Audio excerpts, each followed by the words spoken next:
Companies across the globe are required to report not only on their financial performance, but also on the environmental and social impact their activities generate. This necessitates good governance, and so companies must also report on how their governance is executed. Reports must portray how these issues and the management thereof link to the other.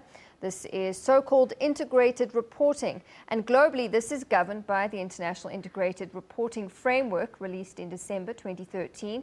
Now, previously, companies only had King 3 to rely on as a guide on how to report this way.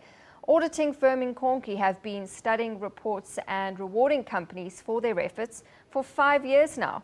To find out more about the awards this year, we cross to the JSE. Gunter Deutsch has with him Nkonki's lead partner for integrated reporting, Thuto Masasa. Gunter.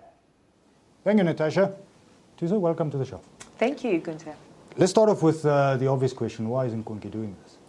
Well, I mean, as Nkonki, we pride ourselves in being in the lead and actually encouraging the lead. And I just want to give you maybe a little bit of background. This year, if you look at the Global Competitiveness Report, actually South Africa does rank right up high in terms of reporting. So if South Africa ranks up high in terms of reporting, we want to make sure that we keep encouraging that good reporting coming out of South Africa. Good reporting. What is good reporting? Well, good reporting is transparent reporting, and I guess, well, in the context of integrated reporting itself, it now comes with that futuristic view for the purposes of sustainability of companies. The criteria that you use, can you explain those to us, please? Okay, in terms of the criteria that's been used this year, we literally looked at the integrated reporting international integrated reporting framework, which was released in December 2013. And basically within the framework itself, we looked at the three buckets, looking at the fundamental concepts which are underpinned by the value creation and the 6 capitals that the framework talks about, the content elements, which is about 8 of them, and we also looked at the guiding principles in terms of what basically the companies should embrace in doing their reporting. Okay, so now we've got the top 100. What distinguishes number 1 from number 100? Right.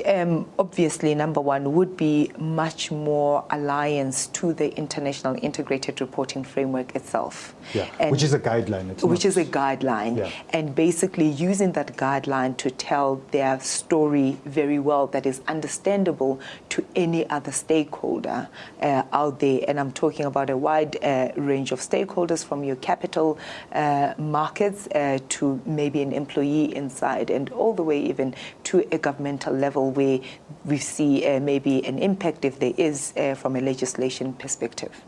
You mentioned value creation as one of the elements. What do you look for there in particular? What are they supposed to show?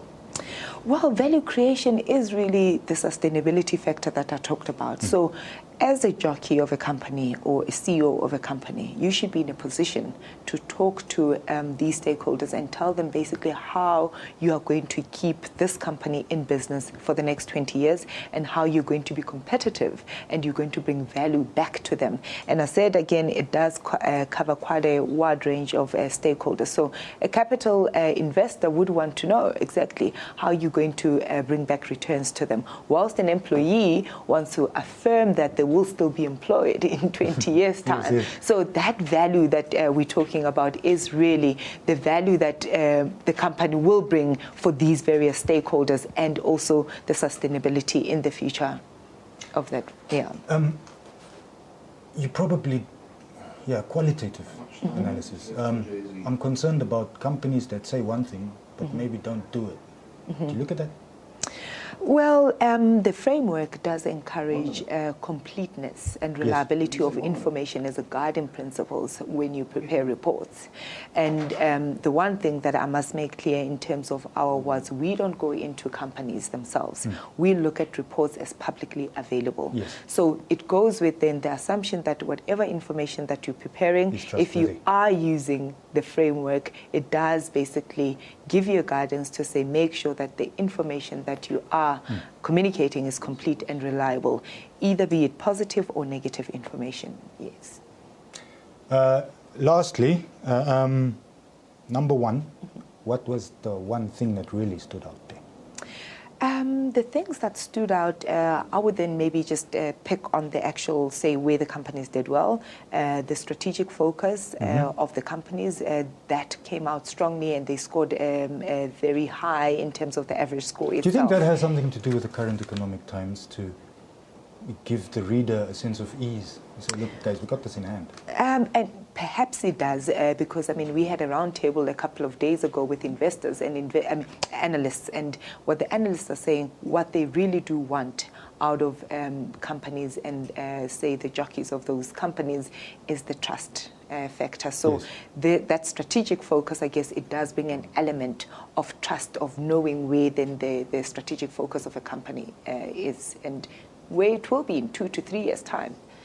Okay, thank you very much for your time. Unfortunately, it's over. Thanks. Here we go, Thuto Masasa from Nkonki. Time now to go back to studio. Thanks very much. Well, more from Gunter coming up in your news at 1.